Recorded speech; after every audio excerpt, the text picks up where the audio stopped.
Welcome, everybody, to our regular legislative updates that we do every other week during the legislative session.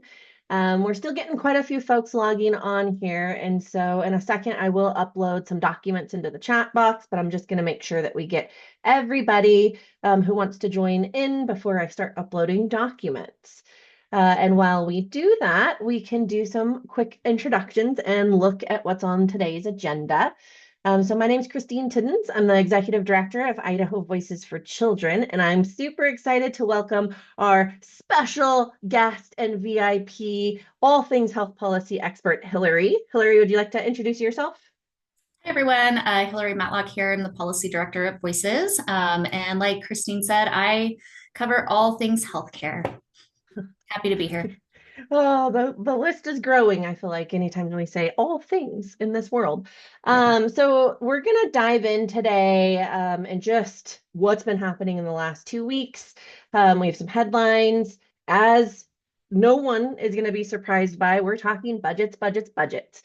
This has been the topic of our previous webinar. That's gonna be the topic today too. Lots happening just this morning. And then we'll dive into some issue spotlights around child welfare, healthcare, and then just look at some extra bills that we've been tracking in our bill tracker.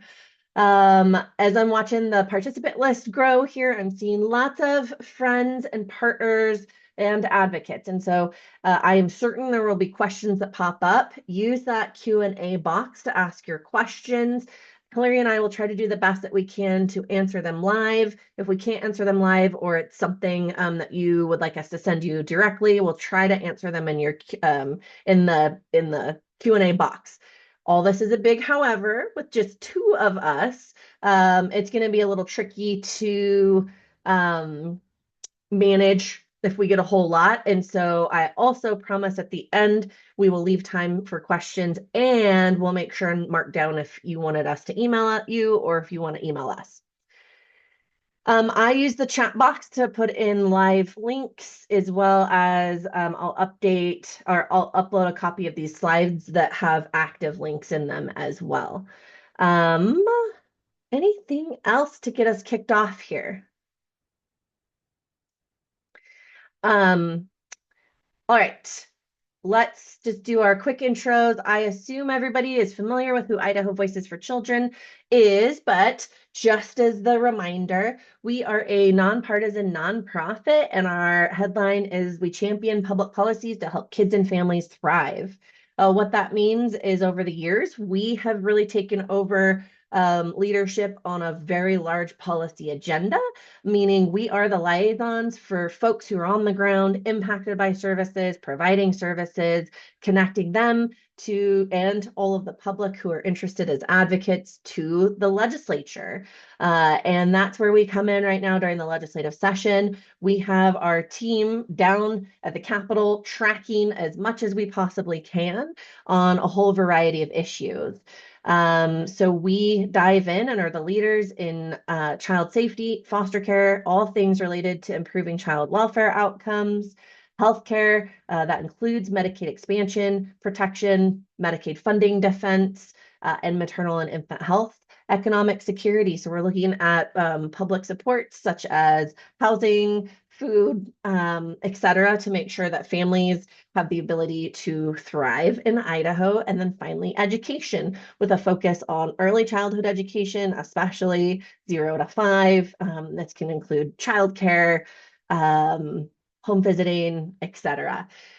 We can't cover all of these topics today, even though we have bill trackers separately for each of our topics. And so if there's a specific issue that you're really particularly interested in, let me or Hillary know, and I'm happy to connect you to somebody on our team who is the policy lead in that area to talk way more than I ever could. Because, this is the summary of who we are at Idaho Voices for Children. We are the experts on policies impacting kids. We convene coalitions, we write policies, we analyze policies and taxes and budgets and all of it. So with that, I'm already flustered because it's been a morning. And if anybody's tuned in before, they know that this is my part where I say we're going to do some week 5 updates. But let's start with summarizing maybe one word or so. Hillary, how are you feeling? Today, I feel frazzled and frantic. I think those are both really good words. Yeah, I feel like I was trying to think of like a visual of this. I feel like we're cars, like race cars at the starting line where our brakes are on, but our wheels are spinning because we're like in this area of trying to run around the Capitol and figure out what the heck is going on, knowing that all the hearings are going to hit really soon, but like we just haven't quite like got off the start line yet. That's how I feel. I think that's a good way to describe it. So before we dive into this, I did just upload a copy of our PDF slides that I'm using today. I want you to have those on hand because they do have active links. It's a slide towards the end. So if we're mentioning something and you want to learn more, keep that on hand to pull up the links. I'll also continue to post links into the chat box. And Hillary, you're welcome to do so as well. Okay, where are we in week 5? How is it only week 5 and how is it already week 5? Um, it is Friday the 13th, which I also feel like is a very good description of the day that happened just this morning in the Finance and Appropriations Committee, which we're going to get to in a second. But let's first just look at like what's been happening in the last 2 years, 2 years, 2 weeks. Oh, it's going to be a fun webinar. First off, just a reminder that the government did shut down and reopened with a 2 week stopgap in the middle of the last 2 weeks.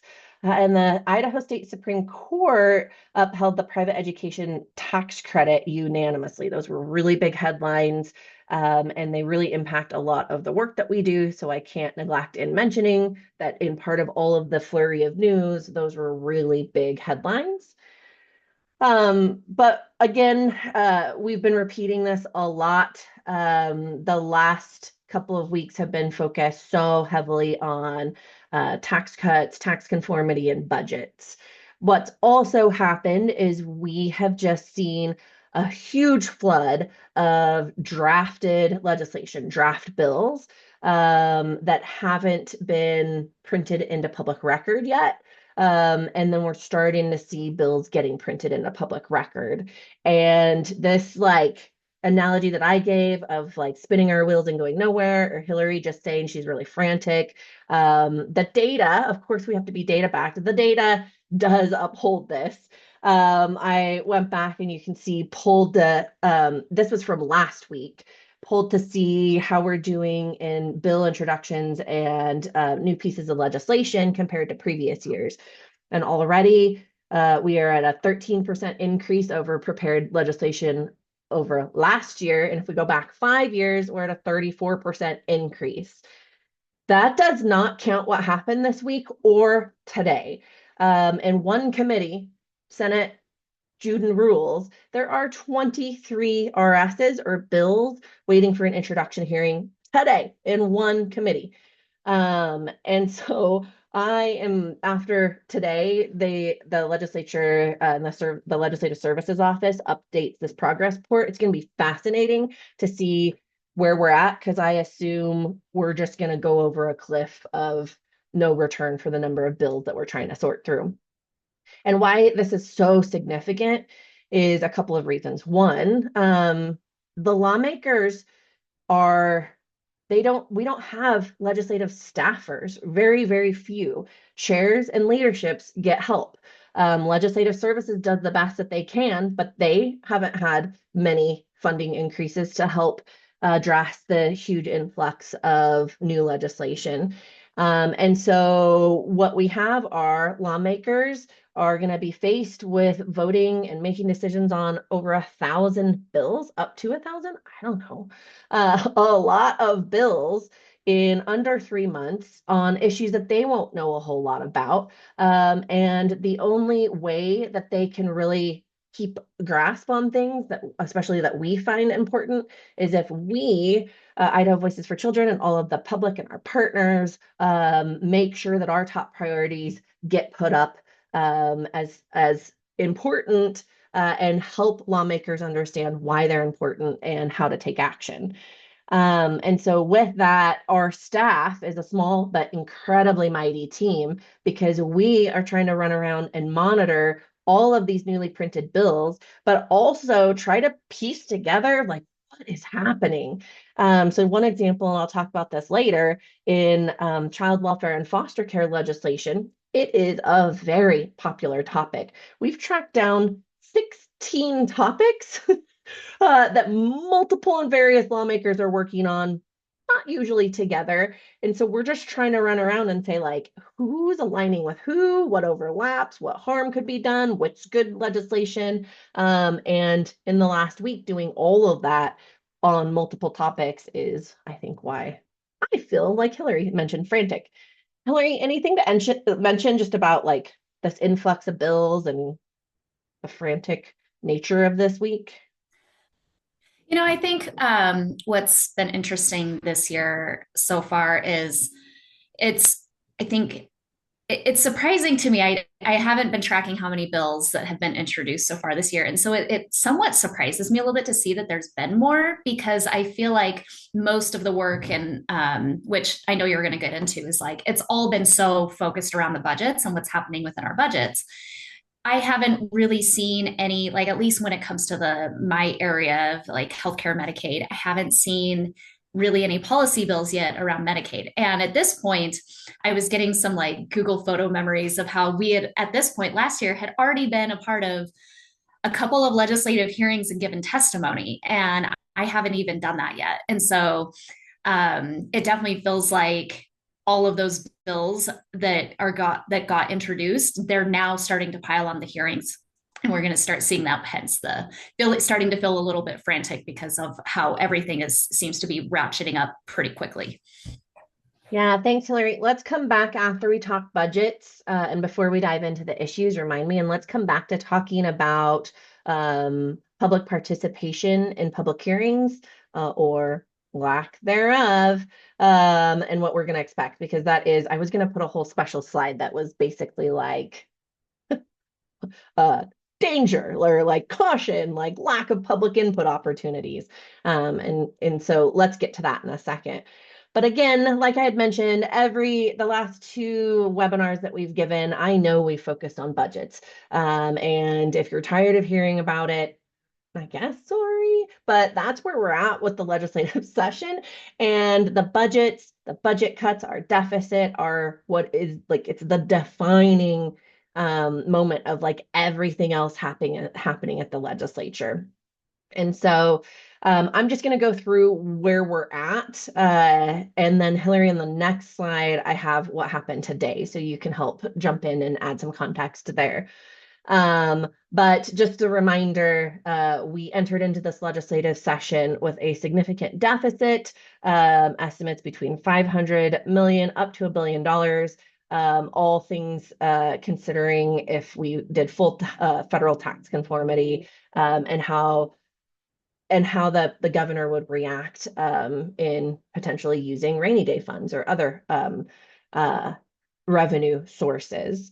And so we're walking in with a deficit after 5 years of tax cuts. And then House Bill 559 was like the first bill out the gate and literally flew through the legislature. I think from when it was proposed to when it passed, it was like under 10 days. So House Bill 559 is what May talked about during our last webinar, and that you've seen us running around all over. And I'm actually going to put Idaho Reports link to May and the bill sponsors talking about the bill if you missed or you want to catch up on what's going on. But basically, it is tax conformity with the federal BBB HR1, OB3, whatever we want to call it, big federal bill that passed this summer. And the state had an option of whether we would conform to the federal tax cuts. And in House Bill 559, we do full conformity. And the bill, like I said, flew through the legislature. Also, a good reminder when we start getting towards the end of session, and if we're told we don't have time to hear this bill, they can fly and move fast if they want to.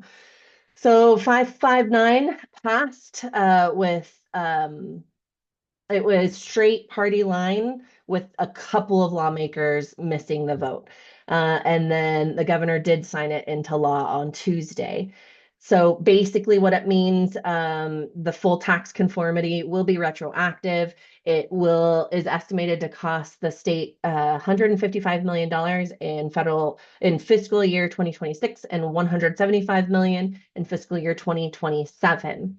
After the bill passed and was signed into law, the Idaho Tax Commission, it came out that they had sent a letter to um, the the bill sponsors saying, uh-oh, I think your fiscal note is wrong. Because the fiscal note and what the bill sponsors said was that House Bill 559 wouldn't cost a cent to implement. The tax commission disagrees and it says it will cost at least $550,000 to implement because remember, they have to go retroactive and then implement this current fiscal or this current tax year that is happening. We're all filing our taxes right now. And so it will apply to 2025 taxes. And that's a huge change that the tax commission would have to implement. What it means if they're not receiving the money is delays in tax returns and likely the tax commission not being ready to even have the option for folks to implement the tax cuts. What else is happening? Uh, in immediate response to House Bill 559 flying through the legislature, the Joint Finance and Appropriations Committee, we call it JFAC, is, the one of arguably the most powerful committee that decides all the budgets or, yep, sets all the budgets for the state of Idaho. They had, right as 559 was passing, they sent out alerts to the all of the department heads in the government to say send us additional 1% and 2% cuts and how you would make those. And then last Friday, JFAC voted to cut the state budget by 1% for this current fiscal year 2026. That's about $131 million reduction. And then another 3%, nope, 2%. Sorry, lots of numbers here. Another 2% for fiscal year 2027. That's about $143 million reduction. So those two cuts cover about what's estimated to be the cost of tax conformity. But this is on top of the 3% budget holdbacks that the governor implemented this last summer and that the legislature said that they were going to implement permanently going forward. So these cuts are totaling about 5%. Some budgets like K through 12, police, Department of Corrections, and some parts of Medicaid are said to be exempted, but we're starting to see that budgets aren't that easy to say one thing is exempted over another. And there's a whole lot of programs that are at risk of being entirely eliminated or cut back so significantly that they're going to be ineffective or they won't have the staff in order to conduct the services needed. We're seeing lots of headlines come out, really great stories about what's happening from the budget cuts that the governor implemented 2 months or this summer, including a couple of deaths related to the cuts in mental health services and critical care, crisis centers, etc. And we've seen some really great op-eds from partners about the impacts of these cuts on kids and kids services. So I'm going to just put a couple of links into the chat box if you're kind of curious to read about some of what's happening. The Idaho Capital Sun, I will note, is doing a whole series focusing on different programs that are impacted by these cuts. And here's a whole list of some of what the Capital Sun has covered, but then also what the governor's office has been highlighting as problematic. And that's another update. So this week, the governor's office and the Division of Financial Management Administrator, Lori Wolf, presented to JFAC and asked for about $13 million to be restored from those votes that were from the cuts that were voted in last week. And Lori Wolf outlined a whole bunch of issues if all of these cuts go forward. She said additional cuts will jeopardize Idaho's ability to keep up with population growth, service delivery, infrastructure, and economic development. Um, and she noted these cuts are not temporary. The legislature is making it clear that they're permanent. So what's being impacted? I'm not going to go into detail. These are just some things that I noted, but Meals and Wheel on Wheels, for example, 31,000 Idahoans could lose access to this food assistance that delivers hot meals to their houses. K through 12 career technical education. So while we have heard that the K through 12 budget isn't impacted, programs within K through 12 are being impacted. Idaho Department of Lands talked about how it's going to reduce their ability to hire seasonal firefighters next year and fire help for rural communities. Again, the State Tax Commission said that the reductions are hitting right in the middle of the tax season, which is problematic. The courts are coming out and saying that there's a potential to lose the entire Idaho mental health court program that helps like 600 Idahoans get treatment while going through the court system. Suicide prevention, the Idaho Crisis and Suicide Hotline is looking at losing, I think it's like $20,000 in funding that is very critical to their mission. What else? Child welfare budgets by taking away 3%. The department's going to have to go back and look at those added supports that we got for foster parents and older youth in the last year, to just a whole lot of supports that go into child and family mental health. The list goes on. I will note that yesterday, the Idaho Democrat Caucus did have a press conference and they made a public plea for the governor and the legislature to dip into the rainy day fund or the state savings or the reserve funds instead of making these mandatory across the board cuts. They also did mention that they had alternative revenue, that they had alternative tax bills, including revenue options, but they are saying that their Republican colleagues will not allow them to introduce most of their bills. Oh, that was a lot. I did want to talk about what happened today.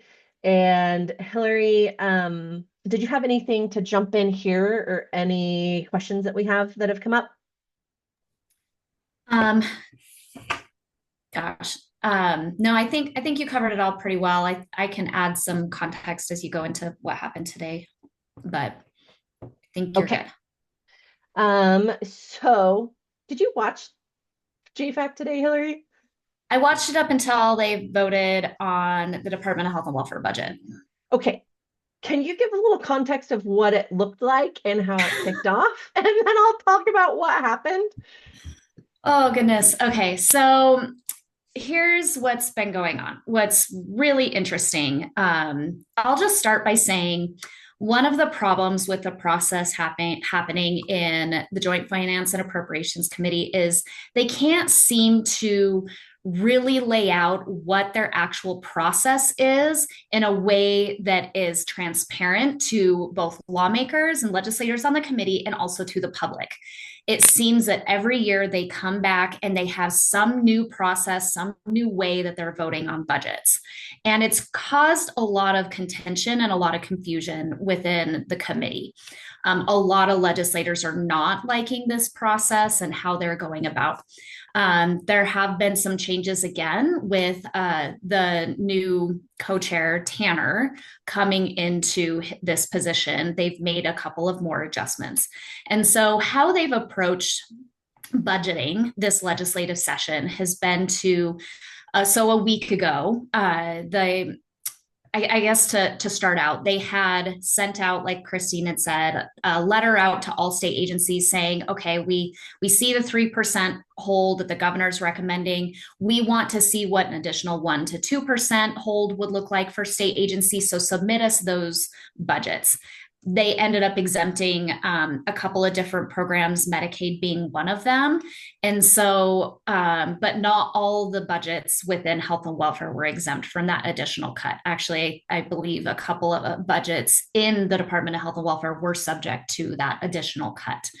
Um, so what they did was they asked for state agencies to send their additional budget cuts, and then on Friday of last week, so a week ago, the co-chairs had the whole committee vote to adopt these additional two cuts to add to what is called their maintenance budget. And so they legislators did not like this process. They essentially said, I don't understand what the point of voting on these additional cuts are, because each budget has a working group of legislators that go into the intricate details of state agency budget requests and create their own policy budget for the prospective agencies and areas. So like for the Division of Medicaid, for example, there's a group of legislators within the Joint Finance Appropriations Committee that is designated to work on the budget they bring forward to the committee for the committee to vote on.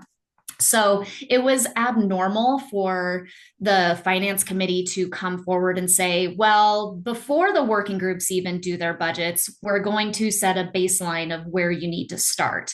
But really, and then they came forward and said, but it's up to the working groups if they decide they don't want these cuts. And they can decide to add these back in. It created a lot of confusion and a lot of issues. So last week they voted on the budget cuts. They passed the additional 2% cuts across most state agencies, some 1% within some budgets in health and welfare. So today, that brings us to today, and what some legislators were confused about, because some legislators were asking, what is the point of voting on these maintenance budgets this morning when we voted on adding cuts to those maintenance budgets? And it got explained very clearly by Legislative Services Office, and had to basically step in and try to explain this process to everybody because there was so much confusion. So basically, their vote last week, what they did was by voting on the additional 2% cut, or which agencies were going to have additional cuts, it basically was giving Legislative Services Office where they needed to start with what the maintenance budget looked like for all lawmakers to come in the Finance Committee and vote on those maintenance budgets. So that would get a bill number, then goes and has to pass through the House and the Senate. So this morning is, and I'll just say the maintenance budgets, these are really wonky terms, but it's a new process that started a couple of years ago where they basically start out by passing what is called their base budget or their maintenance budget. And this means this is the same amount we passed last year without any additional requests. This is what we consider is needed to basically just keep the lights on. And then in a future budget, they will vote for any additional requests above and beyond that maintenance budget. So today they voted on those maintenance budgets. And passed them. And passed them, yes, with a lot. So there was a lot of contention, a lot of back and forth, a lot of legislators speaking up saying that they did not like this process, that they felt it wasn't transparent and it was taking power away from the working groups. And what was said by the co-chairs is that, well, if you don't like the cuts that are built into the maintenance budget, then you can add that back in into the enhancement budget. And so with the maintenance budgets, they basically, out of a lot of the budgets, they added it, basically did like a 5% cut, and they added that to the maintenance budgets. And so basically, if they want that 5% added back in, then the working groups have to add that into the upcoming enhancement budget and the supplemental budgets that have to pass in the coming weeks. Thanks. You hit like all the points that I had written out. So Thanks for watching. I only watched our team's live like chats about what was going on. And a couple things to know. One, it did get really spicy with a lot of emotions flying, including our own anger over watching, because we're trying to be the experts to then pass along to the public about how what's going on and how to take action, and we can't figure it out. And that is so frustrating because they're literally making like life and death budget decisions that will impact like thousands and thousands of families. I will note that Chair Tanner, who is the newest co-chair addition this legislative session, was the driver and really quick with his responses of just dismissing concerns and, oh, that will be handled by the work groups. That will be handled later without any real clear next step. Some lawmakers even mentioned it was like rolling the dice in making these decisions of whether there's going to be the political will to add anything back into the budget or even address these enhancements. And these enhancements aren't like extra money to grow programs. Often they are things like population forecast increases so that the budgets can like continue to serve Medicaid patients, for example. So it's so frustrating. And then on top of all of this, JFAC does not take public input. They don't listen to testimony. They don't open it up for public comment. And so here we are trying to do the best we can to represent children and families, and we have absolutely no route to provide our technical or expert input. We just have to sit back and be really frustrated about what's happening. This is really bad governance, and I'm going to like overemphasize this because it's going to be another like point I'm going to hit in a second. Is that the legislature is like very purposefully kicking out public input and making decisions that I don't believe the majority of Idahoans would ever support. Um, Only thing maybe I'll just yeah, add. So I feel like it can be really complicated to understand all the difference, like maintenance budgets, enhancements, supplementals. And I'll just like real quickly just mention like supplementals, how they are different from enhancements is that supplementals are bills that need to be paid for in the current fiscal year or the previous fiscal year that didn't get paid.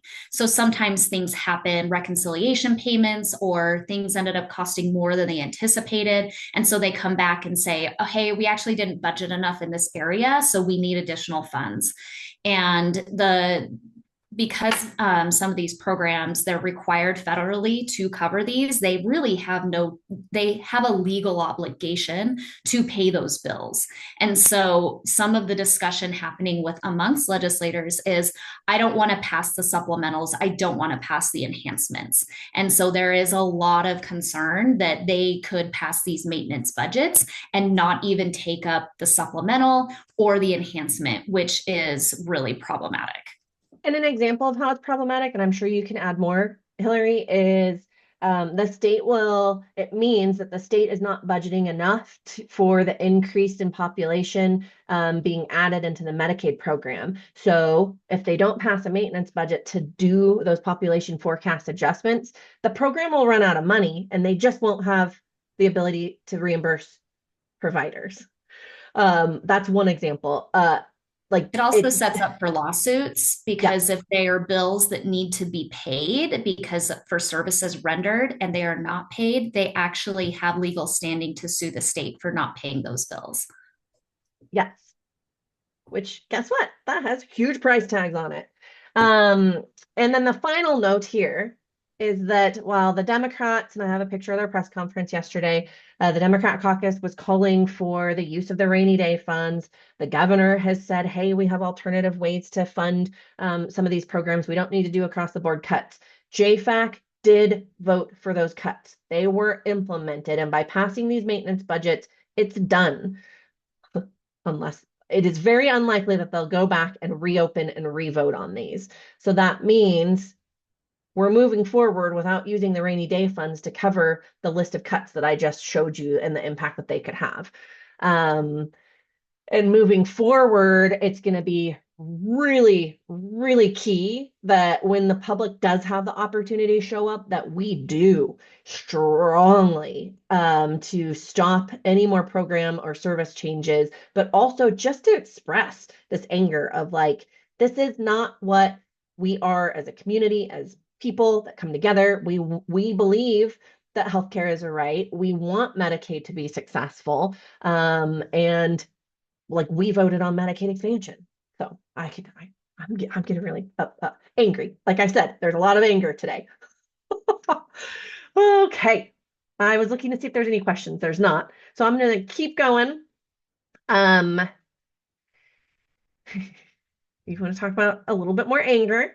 Hey, anger drives action. And so let me give you a little bit more insight because this is where Hillary, I said, remind me we should talk about how the public is going to be cut out of a lot of the big decisions being made going forward. So not only has the public been cut out of all JFAC decisions, all these budget cut debates, but we're going into the season of public hearings. So the bills that are being printed into public record now, their next step is to have public hearings in their House or Senate germane committees. And what we've seen in the last couple of years is these committees provide less and less amounts of time for public hearings. So cutting down from what used to be like 3 and 4 hour long hearings to under 2 hours, or maybe just an hour, limiting testimony to under 2 minutes per person, saying that they only have time for 20 people to testify and picking and choosing who those 20 people are. Not consistently allowing people to participate virtually over Zoom, meaning then only people in Boise or who can leave their job for an unknown amount of time during the day can show up. Or what we saw happen with the tax conformity bill, saying we'll accept written testimony, and then the chairs didn't even pass it along to the committee members before they voted. And this is a huge issue. And I think as we get ready to take action, and this is, we're going to do lots of calls to action coming up for all of you. We're going to dive in to this, and it's going to be key that we channel this frustration and anger into stopping the really, really bad bills that are coming up, because there's not that many great ones, but also reminding lawmakers that they are here to represent their constituents, and that the constituents should have a vote, a voice, and a vote. And that's part of the, we are also all eyes on next week is when the legislature, well, no, all of the elected positions, people can start filing for them to run with the May primary elections coming up. And so those are really big dates. I'm going to actually highlight those dates at the end when we do a kind of a final recap. Okay. Again, anger drives action. So I think it's okay that we're in this place. I want to next we're going to shift to talking about some policies. So we're going to start with foster care first, and then we'll go into health policy. I'm going to be pretty quick, again, because we don't have many bill hearings, and most of the bills that we're going to talk about don't have, they're not printed in the public record, or they aren't scheduled for a public hearing yet. So we're still just like trying to run around and figure things out. After that whole little rant that I gave, and all spending, the last 30 minutes plus talking about budget cuts, I have to give you our budget cut action alert. So if you want to channel some of this anger into action, feel free to use this link to reach out to JFAC and let them know you are not happy about what's happening, um, even though the votes were already made. Let's talk child welfare legislation. So part of us feeling really frantic this week and running around, it was trying to track down all these bills or rumored bills or drafts that have been running around related to foster care. And something to note that is like night and day different than ever before is in previous years when we've led foster care policy efforts, like we've had bills, we had to like pull teeth in order to get lawmakers to want to sponsor, to show up, to care. But I will take some credit here. I think because we've made foster care policy such a nonpartisan issue and we've passed a lot of stuff unanimously. And then we had at the time, Director Alex Adams over the last year really making headlines with the progress that Idaho's made. We are setting standards for the rest of the country. And now his position as assistant secretary at the under HHS, foster care policy is like the cool topic now.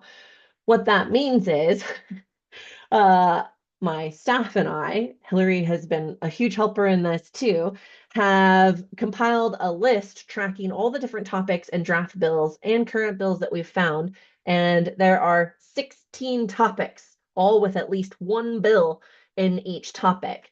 And so some that I want to note that are moving are listed here, and I'm going to briefly explain what some of these are. But some of the biggest bills that I think are going to have the biggest impact on health and well-being of kids and youth in foster care are yet to be seen. So that's where I'm being a little cautious here because I don't want to put up big support this or oppose this until we really have a grasp of what all pieces of legislation are out there and then what the chairs are going to move forward with. Because I don't believe that the chairs are going to let all 20 pieces of legislation move at the same time, especially if they overlap and rewrite the same parts of legislation or same parts of statute.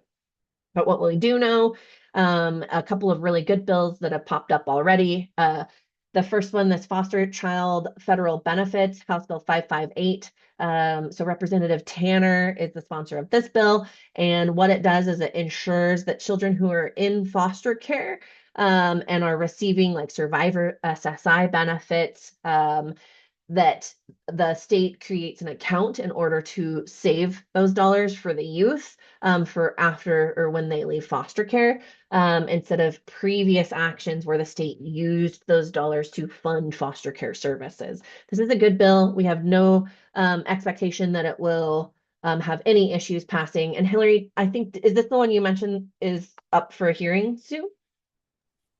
House Bill 558 has a hearing Monday morning in House Health and Welfare. House Health and Welfare, 9 a.m. So that will be a good one to tune into. Again, we don't have any concerns that's not going to pass with flying colors.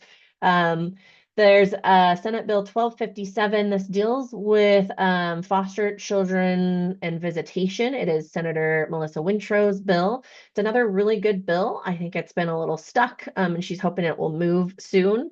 And what this is that it makes it so that children are not forced into visitation with their abusers. So anybody who has been convicted of child abuse, that the court can't mandate that they have visitation with that individual.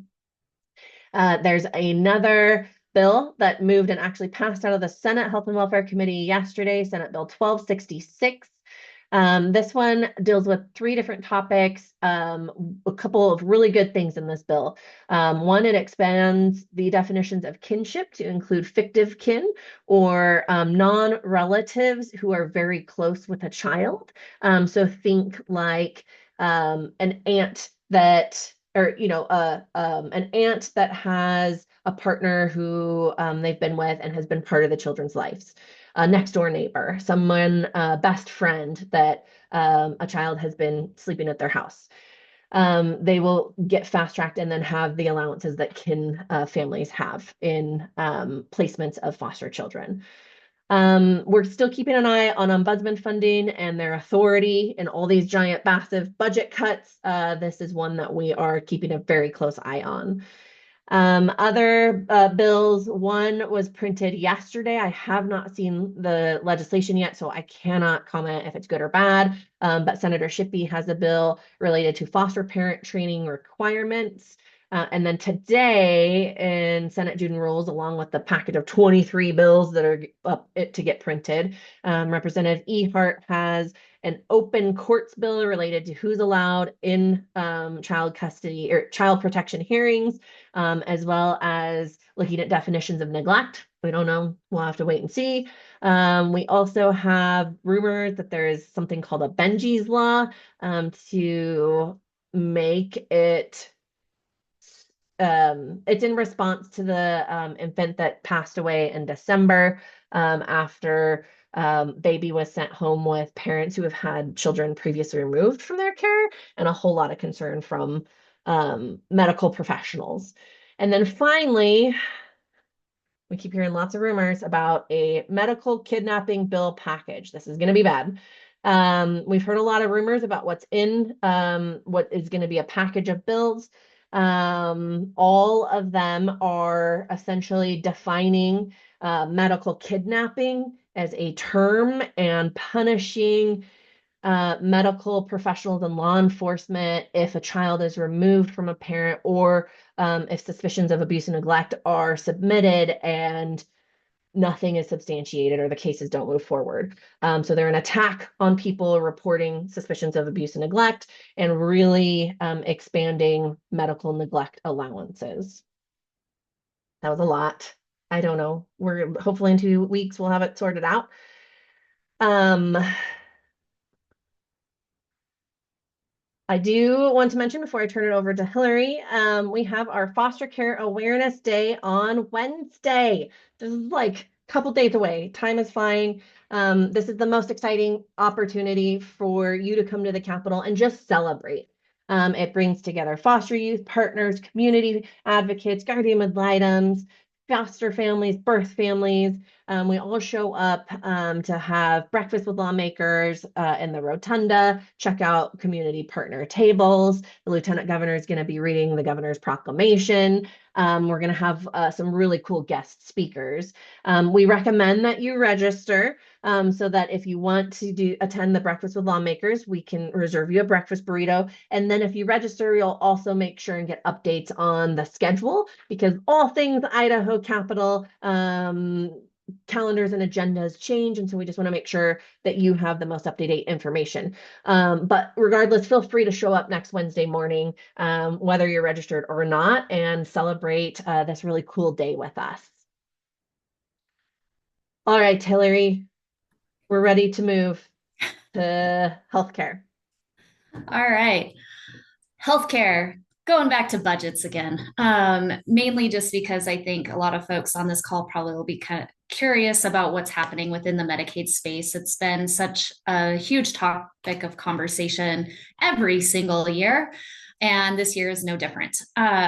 So basically, what we are seeing within Medicaid budgets right now is, and they basically passed the maintenance budget for Medicaid this morning, which is basically what the 2026 budget was that passed last year, with a 3% cut to the program. This is basically means that it will include that 4% cut to Medicaid providers and making that permanent. That is basically what passed this morning. And a couple of weeks ago, or gosh, has it really only been a week and a half? Not even a couple of weeks ago, when when legislators on JFAC had sent out that notice to state agencies asking for additional cuts. I will just say one thing that I do think is a huge win, and I think that everybody here can be really happy and proud about, is they did not include the 1% and 2% cut to Medicaid because of the public input to JFAC members. I have specifically had legislators and some of our lobbyist friends tell us that this is a huge win, that legislators who wanted to vote for these cuts because they had heard from so many constituents, so many families impacted by Medicaid about the impact of these cuts, that they exempted Medicaid from these cuts and from the additional 1% and 2% cut. So that is a big win. And I just hope everybody can take that to heart and use that to fuel continuing to reach out to legislators about the impact of Medicaid cuts in the coming weeks, because we can't take our foot off the gas pedal. We have to continue weighing in and keep weighing in with legislators about the importance of Medicaid and what these cuts are doing, because that is going to be key in getting them to pass those enhancement budgets. So right now, what we're looking at for Medicaid budgets, there's basically two parts to this. There's the FY 2026 supplemental budget, So basically, it's approving that 3% cut. And then, but there also is a supplemental budget that includes, it's about a $92 million part of their budget that they still need to pass. This is before the cuts. So I'll just say that for 2026, because the governor came out with his executive order and said, let's cut 3% out of budgets. The Department of Health and Welfare put forward their budget. They said if JFAC, you decide not to do these cuts, we need another $92 million. So the 92 million is without that 3% cut. So the supplemental still needs to be acted on by the Joint Finance Appropriations Committee. For 2027, the upcoming fiscal year, basically they need to pass the enhancement budget. And this is where I think there's a lot of opportunity, because I've heard a few things over the last, like, not even 24 hours, that some legislators don't even want to pass the enhancement budget. They don't want to pass the supplemental. They don't want to pass the enhancement. And I think the enhancement budget is probably the one that's at greater risk right now, because it's an additional $81 million. And basically if they don't pass the enhancement budget, then it makes those 3% cuts permanent, which is including those 4% cuts to Medicaid providers. The other thing I'll just mention is, when it comes to the budgets, Joint Finance Appropriations Committee, they can't pass policy. They can include intent language that directs the department to do a variety of things. But if they want to go in and cut services, that has to come through the germane committees, so the Senate or House Health and Welfare committees. And so one of the things that that's one of the things that we're looking out for, is they may vote for these cuts, but to get to these cuts, some of them are going to have to come through making those provider cuts permanent, or through cuts to services. So this is what I'm watching really closely over the next couple of weeks. Next slide. I do want to highlight, just because I don't think legislators who do the right thing get enough credit. And I do want to highlight that these are the legislators who voted against the cuts to the Medicaid program. They voted against the maintenance budget because it included those cuts, and did not give the power to the working groups like they wanted to control what's happening in these budgets. So if you have a legislator, if one of these legislators are yours, I recommend emailing them and thanking them for taking a stand, because a couple of these legislators completely went against their party and in an election year puts them at risk. And so they are putting their necks out there. They are pushing back against this process and the cuts that are happening. And so I want to highlight these legislators, because they don't get thanked enough for the hard work that they're doing. So basically what I'm looking forward to, and I know I'm running out of time, so I'll try to be quick. The policy bills that we're waiting on right now. So any potential policy bills that are going to make those policy decisions to cut services. And I will just say, because of the public pressure, there is a lot of infighting happening about where to do that. The list of the menu cuts that was given by the governor's office and health and welfare, legislators don't like it. It's an impossible list. And the few ones that they are maybe considering have such a low impact to our budget that there's even not a ton of appetite to move forward with that. I don't even think there are the votes on the committees to pass some of these bills, because everybody has different opinions on what needs to be included in the cuts. And so we're watching for this, seeing what might actually start coming out of committees over the next week. A Medicaid expansion repeal bill, I have been heard, is going to drop any day now. It's going to be similar to what we saw last legislative session, maybe with some tweaks. And so just get ready. I think we can kill it in committee, but it's going to take the work to do it and to get people to vote against a repeal bill. And also, just depending on what's in the bill, sometimes they put things in there that make it hard to vote against. And so we're going to stay diligent. We'll keep an eye out for that and let people know when that drops. And I'll stop there. Oh, I guess we do have an action tool. We are, one of the things we are doing over the weekend is asking people to reach out to their legislators, make a phone call to them. If they, especially if they sit on the Joint Finance Appropriations Committee, call your legislator, have your networks call their legislator and tell them, hey, I know you may not be on JFAC, but will you go tell our JFAC members that you do not support the way they're voting on these cuts to budgets? Encourage them to tell the JFAC committee members that they want to see these budgets pass and they want to see Medicaid funded. That I think is really helpful for JFAC members when they hear it from other legislators as well. And then we, as always, we have our action tool that makes it really easy for you to go in and send an email. Just please make sure you're customizing your message and sharing about how Medicaid impacts you, your family, and your community. Thanks, Hillary. And I think that customizing the message is a really important note. Sometimes we say we need numbers, show up, pack the room, call and email as many times as you can. Just flood with numbers. Right now, we're in quality. We want quality stories. We want quality outreach to lawmakers while they're still debating what the next steps are.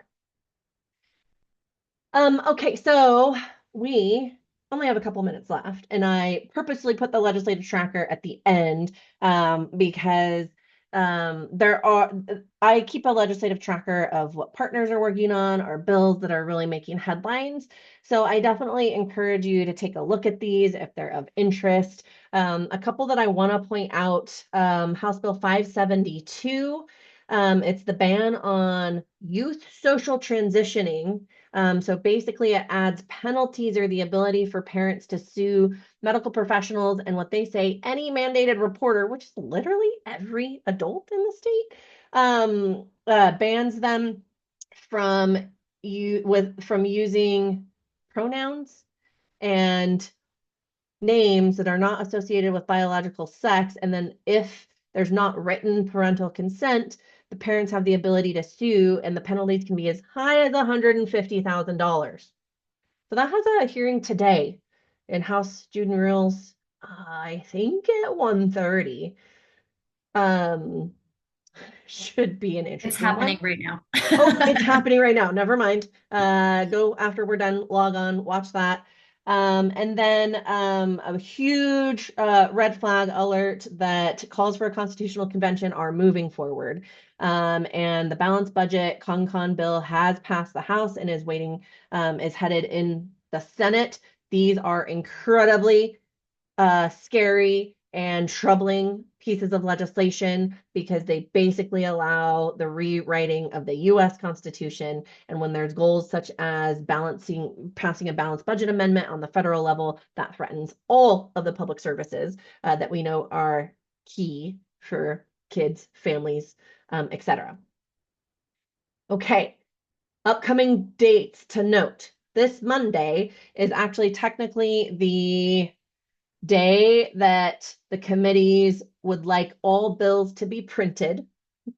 I say, I'm like using my little bunny ears here because we know that there are no rules that stick, especially if leadership wants something. So we're seeing a huge flood of bills being printed today and Monday. And then going forward, privileged committees are really the only ones who are supposed to be printing bills. But again, what are rules?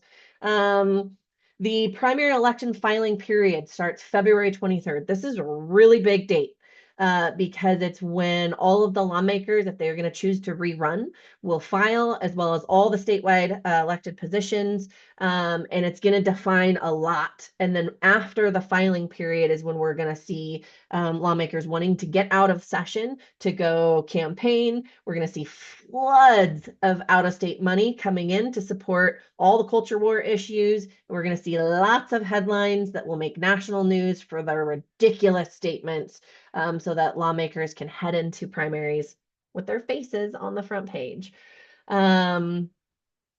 With that, in the PDF slides that I will again re-upload, we do have a slide with active links to navigate the Idaho legislative session. I also have this slide that has all the links I shared today. So all you have to do is download the PDF and then you'll have access to all of these links.